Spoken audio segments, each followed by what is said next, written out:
Hello बच्चों, आज की वीडियो में बात करने वाले हैं हम कार्बन चैप्टर के एक इंपॉर्टेंट टॉपिक के बारे में जिसका नाम है इथेनॉल। ठीक है, ये वीडियो होगी इथेनॉल पे डेडिकेटेड। तो सबसे पहले अगर बात करें हम इथेनॉल के बारे में, इथेनॉल का फॉर्मूला क्या होता है बेटा? देखिए, इथेनॉल होता है, इसका मतलब आपने आईयूपीएसी नेम किया हुआ है। इसका मतलब क्या होता है? इसका मतलब होता है 2 कार्बन। ठीक है, एन का मतलब होता है सिंगल बॉन्ड और ऑल का मतलब होता है एल्कोहल OH। ठीक है, OH जुड़ा हुआ है उससे। तो अगर आप स्ट्रक्चर बनाएं इससे तो कैसे बनाएंगे? 2 कार्बन है आपके पास, ठीक है, सभी के बीच में सिंगल बॉन्डेड, दोनों कार्बन के बीच में सिंगल बॉन्डेड और एक कार्बन पर OH हो गया। अब इसके सबके आप हाइड्रोजन पूरे कर दीजिए।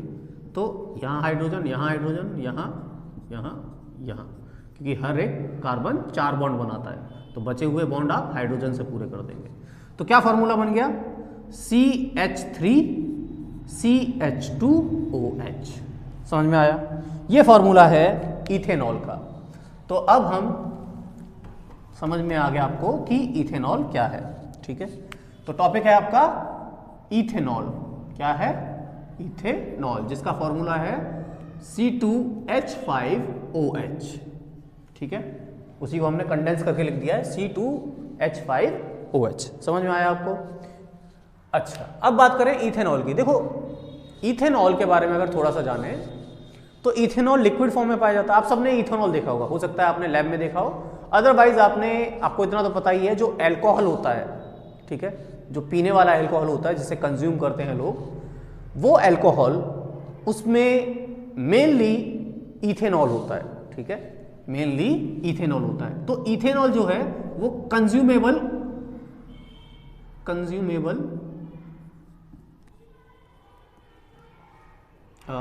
एल्कोहल होता है। ठीक है, उसे हम कंज्यूम कर सकते हैं, उसे इंसान कंज्यूम कर सकते हैं। अच्छा, इसके यूज से क्या होता है? डिजीनेस आती है, ठीक है, नींद सी आती है, धुंधला बनाता है, मतलब वो नशा जो होता है, ठीक है, इसके कंजम्पशन से नशा हो जाता है। ठीक है, लॉन्ग ड्यूरेशन के लिए अगर कोई यूज करता है तो उसके हेल्थ के लिए बुरा है। ठीक है, लॉन्ग ड्यूरेशन के लिए और हैवी क्वांटिटी में, हैवी अमाउंट में अगर कोई कंज्यूम करता है तो उसके लिए हार्मफुल है, उसकी हेल्थ के लिए हार्मफुल होता है। ठीक है, अच्छा, ये कुछ नॉर्मल सी बातें हो गई जो हमें पता है। अब बात करते हैं हम कुछ ऐसी बातों के बारे में जो थोड़ा सा हमें नहीं पता या थोड़ा आपके एग्जाम से रिलेटेड है। जैसे कि इसका कलरलेस होता है। इथेनॉल कैसा होता है? कलरलेस होता है। ठीक है, इसमें से एक अलग स्ट्रॉन्ग स्मेल आती है। ठीक है, एक अलग स्ट्रॉन्ग स्मेल आती है। इसके बाद जो इथेनॉल होता है, इसका बॉइलिंग टेम्परेचर बहुत लो होता है, लो बॉइलिंग पॉइंट होता है, लो बॉइलिंग पॉइंट, हल्के से टेम्परेचर से भी ये इवेपोरेट हो जाता है। अगर आप अपने हाथ पर रखेंगे तो ये इवेपोरेट हो जाएगा। समझ में आया? इसके बाद जो अल्कोहल होता है वो कई सारी फिजिकल प्रॉपर्टी शो करता है। मतलब फिजिकल प्रॉपर्टी का मतलब है कई सारे तरीके से ये अवेलेबल होता है, कई सारी कंपोजिशन में अवेलेबल होता है। जैसे आपने सुना होगा एक स्पिरिट अल्कोहल। ठीक है, स्पिरिट अल्कोहल में जो अल्कोहल है वो सिर्फ 5% प्रेजेंट होता है। ठीक है, फिर वो अल्कोहल जिसमें वो पूरा 100% प्रेजेंट होता है उसे हम एब्सोल्यूट अल्कोहल बोल देते हैं। ठीक है, अब जो इथेनॉल होता है जिसका फॉर्मूला भी आपने देखा C2H5OH है। देखिए, इसमें आपने देखा OH है और आपने सेकंड चैप्टर में पढ़ा है कि OH जो होता है वो डिनोट कर रहा होता है बेस को। तो अगर मैं आपसे ये पूछूं कि इथेनॉल का नेचर कैसा है, ये एसिडिक है, ये बेसिक है या ये न्यूट्रल है, तो आप क्या बोलेंगे? आप में से ज़्यादातर बच्चे यही बोलेंगे क्योंकि इसमें OH है तो ये क्या है? ये बेसिक इन नेचर है। बट नहीं, असल में ये न्यूट्रल होता है। क्या होता है? ये न्यूट्रल होता है। क्यों होता है न्यूट्रल? क्योंकि जब भी हम इसे पानी में घोलते हैं, ठीक है, आप अगर इसे पानी में घोलते हैं तो ये H+ आयन डोनेट नहीं करता, ठीक है, आयन डोनेट नहीं करता, ये भी कभी भी H+ आयन डोनेट नहीं करता। और जिसमें H+, देखिए H+ आयन डोनेट नहीं करता का कहना मतलब है इसमें H+ आयंस ही नहीं है, नो H+ आयंस, ठीक है, इसमें कोई H+ आयन ही नहीं है। और जिसमें H+ आयन की कॉन्सेंट्रेशन ही नहीं होगी वो कोई pH शो ही नहीं करेगा, क्योंकि एसिडिक और बेसिक का हम पता लगाते हैं H+ आयन की कॉन्सेंट्रेशन पर। जिसमें H+ आयन की कॉन्सेंट्रेशन ज़्यादा होती है वो एसिडिक होता है, जिसमें बहुत कम होती है वो बेसिक होता है। लेकिन इसमें तो H+ आयन की कॉन्सेंट्रेशन ही नहीं है। हाइड्रोजन जरूर नजर आ रहा है लेकिन वो हाइड्रोजन डायरेक्टली कोवलेंट बॉन्ड से रिलेटेड है, लिंक्ड है, ठीक है। तो इस वजह से जब कोई H+ आयन की कॉन्सेंट्रेशन है ही नहीं, ठीक है, तो ये क्या शो करता है, न्यूट्रल रिएक्शन शो करता है, ये न्यूट्रल नजर आता है। कोई लिटमस पेपर पर, कोई लिटमस सॉल्यूशन पर ये कोई कलर नजर नहीं दिखाता, ठीक है। और सिर्फ इथेनॉल की बात नहीं कर रहे, कोई भी अल्कोहल हो वो सारे के सारे न्यूट्रल इन नेचर है, ठीक है, क्योंकि उनमें H+ इस तरह का कॉन्सेंट्रेशन है ही नहीं। समझ में आया? अब बात करते हैं हम इथेनॉल की केमिकल रिएक्शंस की। देखिए केमिकल रिएक्शन में हमने पहले ही पढ़ा है, बताया है केमिकल रिएक्शन क्या होती है। केमिकल रिएक्शन होती हैं केमिकल प्रॉपर्टीज। आप केमिकल रिएक्शंस की बात कर लीजिए, केमिकल प्रॉपर्टीज की बात कर लीजिए, एक ही बात। तो इथेनॉल क्या केमिकल प्रॉपर्टीज शो करता है या केमिकल रिएक्शन शो करता है? सबसे पहली जो शो करता है वो है कंबशन, जो हम ऑलरेडी इससे पहली वाली वीडियो में पढ़ चुके हैं, ठीक है। कौन सी शो करता है? कंबशन। मतलब कि जब हम किसी भी इथेनॉल को C2H5OH को ऑक्सीजन की प्रेजेंस में बर्न करेंगे, ठीक है, तो क्या होगा, वो आग पकड़ लेगा और साथ में क्या बनेगा, कार्बन ऑक्सीजन के साथ जुड़कर बन जाएगा कार्बन डाइऑक्साइड और हाइड्रोजन ऑक्सीजन के साथ जलकर बन जाएगा H2O। और क्योंकि कोई भी चीज जलती है तो हीट और लाइट तो निकलती है, तो हीट प्लस में लाइट, ये दो चीजें कंबशन में आपको जरूर मिलती हैं। समझ में आया? इस तरीके से आप कंबशन कर सकते हैं, ठीक है। चलिए अब बात करते हैं हम दूसरी चीज की। जो दूसरी रिएक्शन है वो है हमारी ऑक्सीडेशन रिएक्शन। क्या है? Oxidation reaction. क्या होता है ऑक्सीडेशन रिएक्शन में? देखिए ऑक्सीडेशन रिएक्शन में सिर्फ होता है ऑक्सीडेशन। आपने फर्स्ट चैप्टर में पढ़ा है कि ऑक्सीडेशन क्या होता है, ऑक्सीडेशन की कंडीशंस क्या है।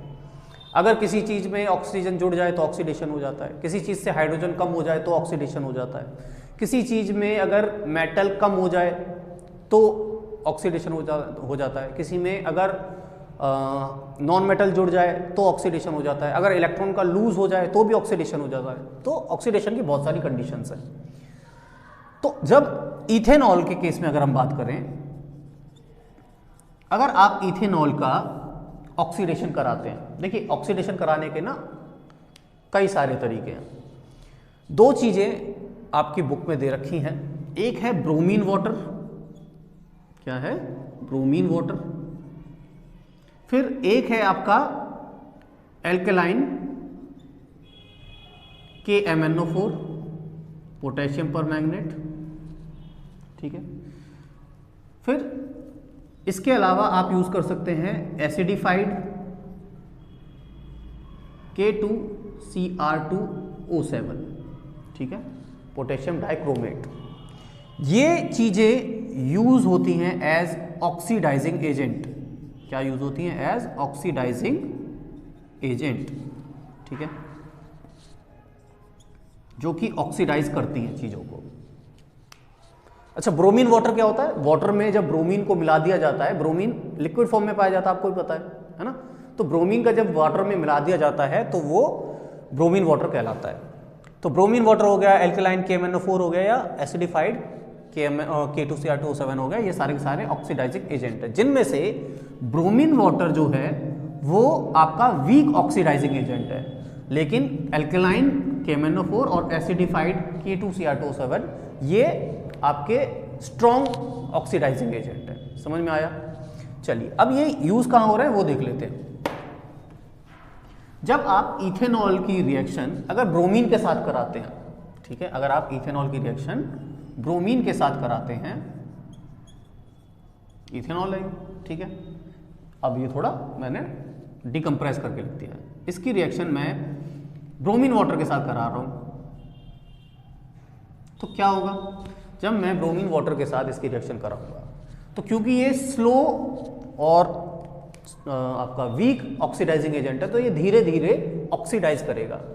अच्छा, ऑक्सीडाइजिंग के कुछ स्टेप्स हैं, जैसे अगर आपके पास कोई एल्केन है, ठीक है, और आप उसे ऑक्सीडाइज करते हैं, ऐसे हम ऑक्सीडाइज को रिप्रेजेंट कर देते हैं, ऑक्सीजन को बीच में रख के ऐसे ब्रैकेट में डाल देंगे तो इसका मतलब है वो ऑक्सीडाइज हो रहा है।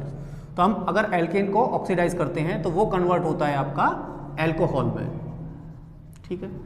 फिर आप एल्कोहल को अगर ऑक्सीडाइज करते हैं तो वो कन्वर्ट होगा या तो कीटोन में, ठीक है, या फिर एल्डिहाइड में, डिपेंडिंग ऑन कि जो OH है आपका एल्कोहल ग्रुप है वो कहाँ लगा हुआ है, ठीक है। अगर वो एंड पर जुड़ा हुआ होगा तो एल्डिहाइड बनाएगा, और अगर वो कीटोन पर जुड़ा हुआ होगा, सॉरी वो बीच में जुड़ा हुआ होगा तो उसे वो आपका कीटोन बना देगा, ठीक है। फिर ये दोनों और ज्यादा ऑक्सीडाइज होंगे तो फिर बनेगा आपका कार्बोक्सिलिक एसिड। क्या बनेगा? कार्बोक्सिलिक एसिड, ठीक है, वो बन जाएगा कार्बोक्सिलिक एसिड। और भी ज्यादा ऑक्सीडाइज करोगे, ये स्टेप वाइज है। तो क्योंकि ब्रोमीन एक आपका वीक ऑक्सीडाइजिंग एजेंट है तो ये स्टेप वाइज चलता है, ये पहले एक कदम चलेगा फिर दूसरे कदम चलेगा, ऐसे चलता है। तो अगर आपने एल्कोहल दिया है, इसे इथेनॉल क्या है? एल्कोहल है, तो इसे कन्वर्ट किस में करेगा? या तो कीटोन में करेगा या एल्डिहाइड में करेगा, डिपेंडिंग ऑन कि OH की पोजीशन क्या है। अच्छा, OH तो टर्मिनल ही है, आप चाहे यहां लगा लीजिए चाहे यहां लगा लीजिए, वो तो एंड वाले ही है ना। और जब भी OH एंड पर है तो क्या बनेगा आपका? एल्डिहाइड बन सकता है, क्योंकि कीटोन बनाने के लिए तो बीच में होना चाहिए कार्बन, है ना। तो क्या बन जाएगा? ये एल्डिहाइड बन जाएगा, ये बन जाएगा CH3CHO बन जाएगा, ठीक है, in the presence of bromine water. समझ में आया?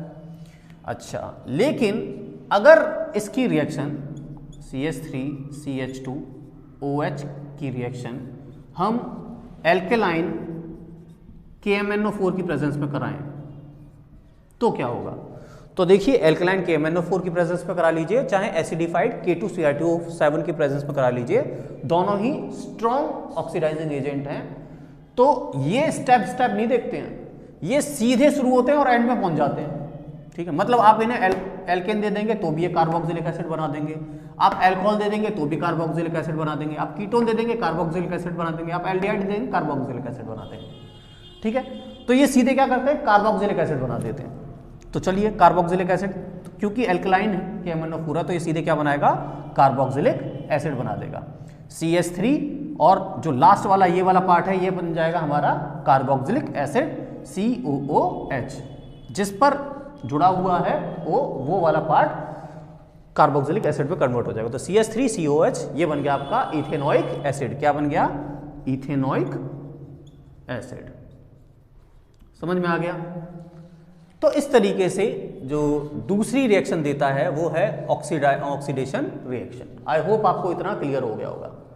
अब बात करते हैं तीसरी रिएक्शन की, जो है रिएक्शन विद सोडियम मेटल, ठीक है।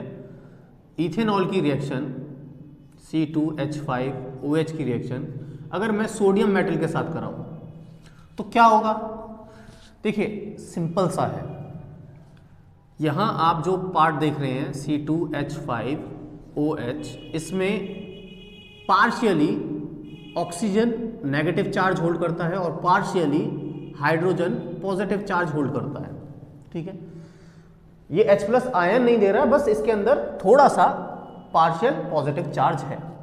और सोडियम जो है वो भी पॉजिटिव चार्ज होता है।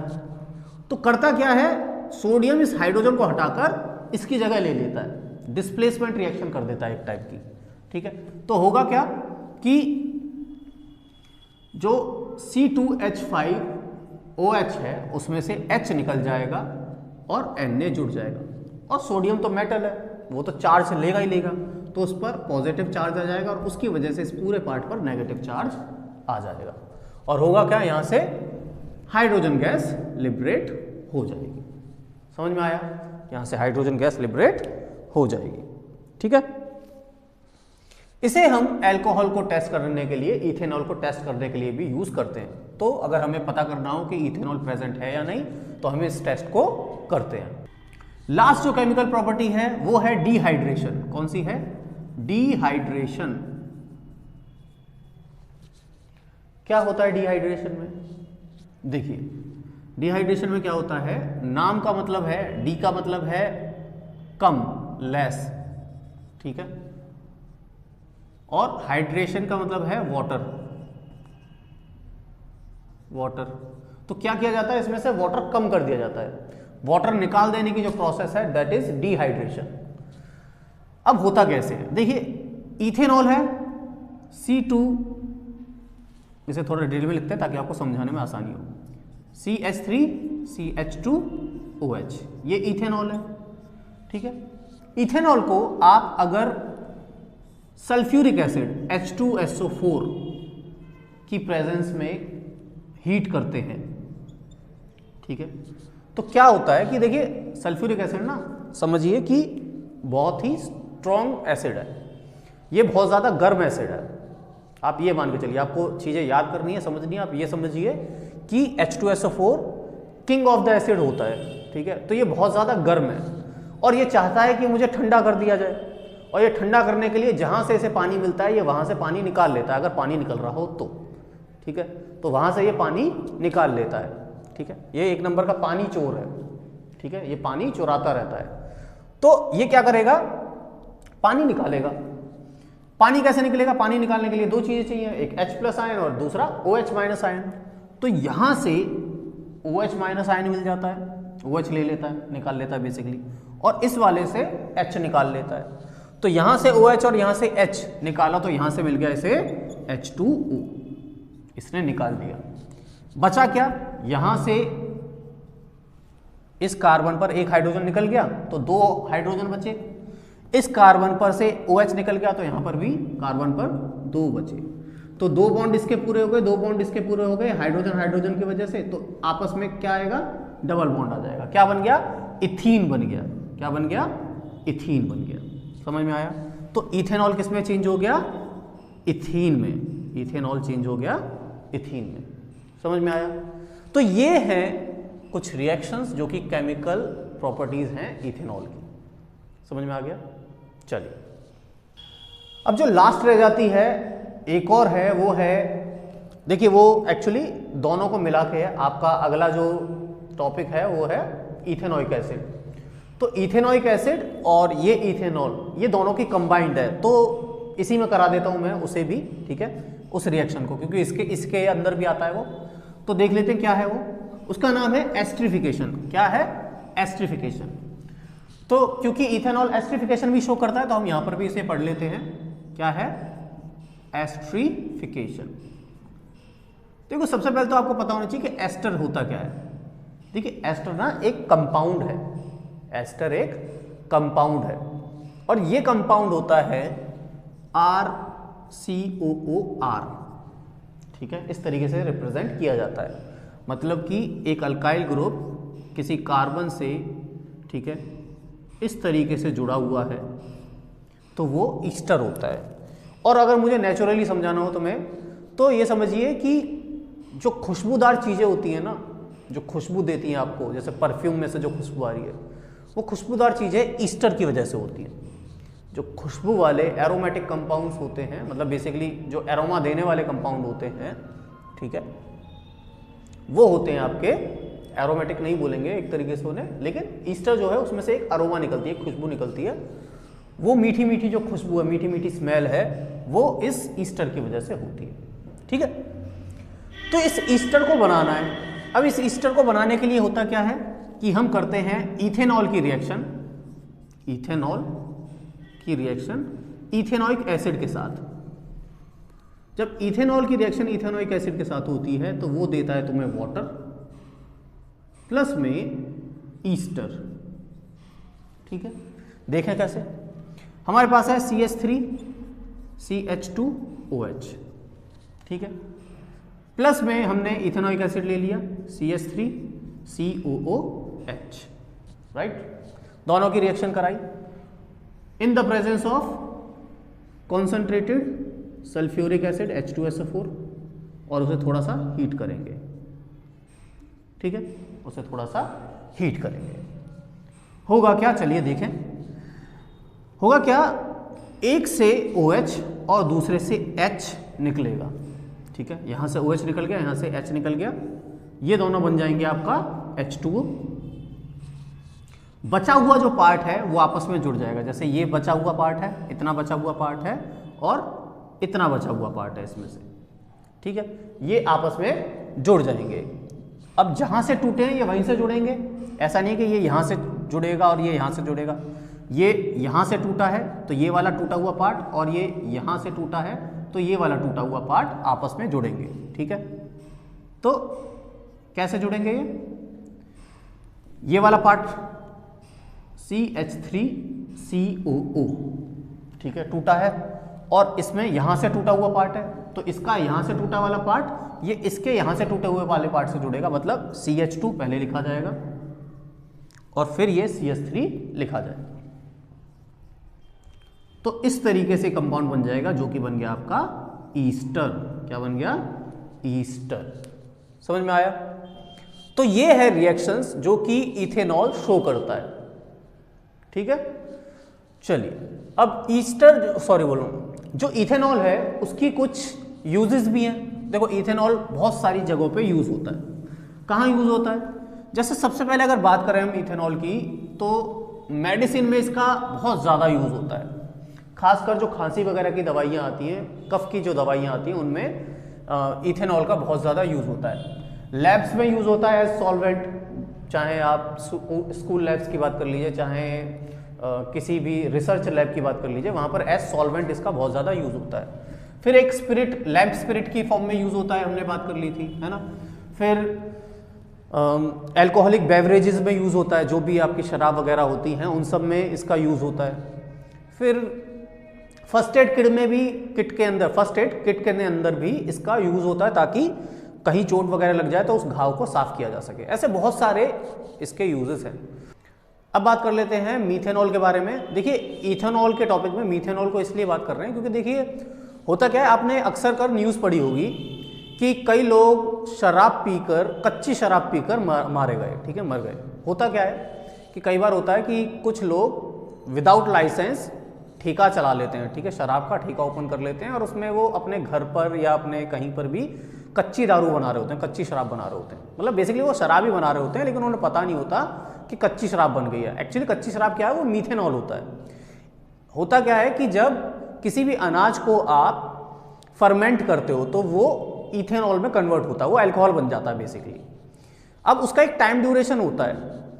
अब कंपनीज में, बड़ी बड़ी कोई कंपनी है, वहाँ पर प्रॉपर इंस्पेक्शन होता है, टेस्टिंग होती है, तब जाके पता चलता है कि वहाँ पर इथेनॉल बना है या मीथेनॉल बना है। लेकिन कोई अगर गांव में बस पैसे कमाने के लिए ऐसे ही बना रहा है, देसी भट्टी चला रहा है और वो शराब बना रहा है, तो उसे तो पैसे कमाने से मतलब है, वो इतना नहीं परवाह करता। ठीक है ना, तो उसमें बन जाता है मीथेनॉल। इथेनॉल की जगह अक्सर बन जाता है मीथेनॉल।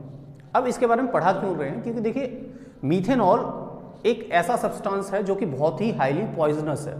ठीक है, और ये ब्लाइंडनेस कर देगा।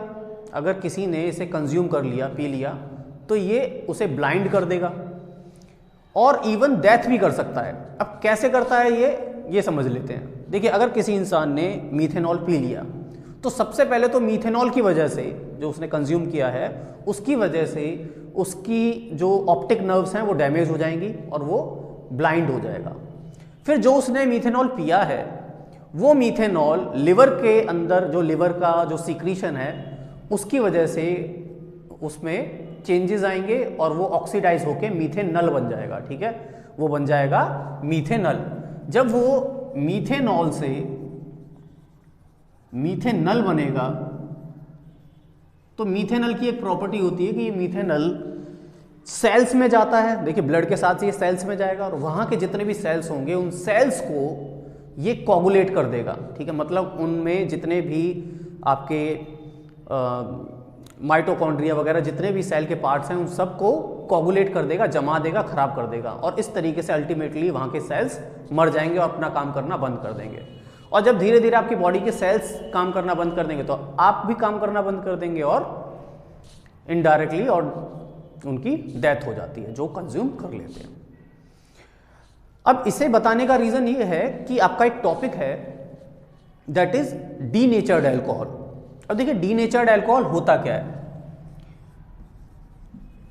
अल्कोहल, इथाइल अल्कोहल, इथेनॉल, ठीक है, उसके अंदर क्या किया जाता है, जो इथेनॉल है उसके अंदर कुछ अमाउंट में कुछ पॉइजनस सब्सटेंसेस मिला दिए जाते हैं, जैसे कि मीथेनॉल मिला दिया या कॉपर सल्फेट मिला दिया, ठीक है। दोनों चीज़ें मिलाई जाती हैं बहुत थोड़े से अमाउंट के साथ। इससे होता क्या है कि वो जो इथेनॉल था जिसे लोग कंज्यूम कर सकते थे वो अनफिट बना दिया, ठीक है, उसे अनफिट कर दिया। अब किया क्यों जा रहा है?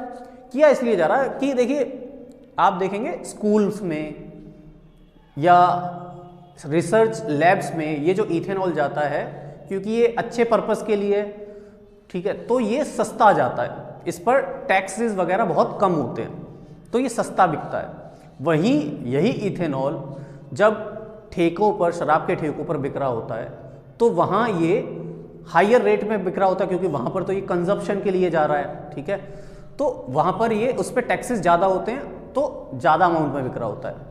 अब आप खुद सोचिए कि अगर एक जगह इथेनॉल लैब्स के लिए आ रहा है भले ही, पर वो सस्ते में बिक रहा है और दूसरी जगह ठेके पर वो महंगे में बिक रहा है, तो कोई भी पर्सन क्यों वो महंगा खरीदेगा? यही नहीं खरीद लेगा, ठीक है ना। तो इस चीज़ को प्रिवेंट करने के लिए कि अगर टैक्स घटाया गया है अच्छे पर्पस के लिए कि कुछ सीखें, कुछ इन्वेंट हो, कुछ अच्छी चीज़ बने, तो उसका वही यूज़ हो, कहीं गलत जगह यूज़ ना हो, तो उस इथेनॉल को अनफिट कर दिया जाता है ताकि कोई पी ना सके। अब देखिए दो चीज़ें होती हैं, एक तो उसमें मीथेनॉल मिला दिया ताकि वो पॉइजनस हो गया, कोई पी ना सके। दूसरी चीज़ उसका कलर थोड़ा चेंज हो जाए, थोड़ा ब्लू कलर का हो जाए, इस वजह से भी उसमें हल्का सा कॉपर सल्फेट मिला दिया जाता है। हालांकि कॉपर सल्फेट खुद भी पॉइजनस है ही, पर उसके अंदर वो कॉपर सल्फेट मिला दिया जाता है ताकि उसका कलर थोड़ा सा ब्लूइश कलर का हो जाए और एक प्योर इथेनॉल और एक कॉपर सल्फेट वाला मतलब डीनेचर्ड अल्कोहल अलग से नजर आए। समझ में आ गया? तो इसलिए डीनेचर्ड अल्कोहल किया जाता है। तो डीनेचुरेशन क्यों किया गया? ताकि ड्रिंकिंग अल्कोहल को अनफिट बनाया जा सके फॉर ड्रिंकिंग पर्पस, ठीक है, समझ में आ गया, ताकि वो उसका सही जगह यूज हो सके। आज के लिए इतना ही है, मिलेंगे कल की वीडियो में, तब तक के लिए अपना ध्यान रखिए, बाय बाय।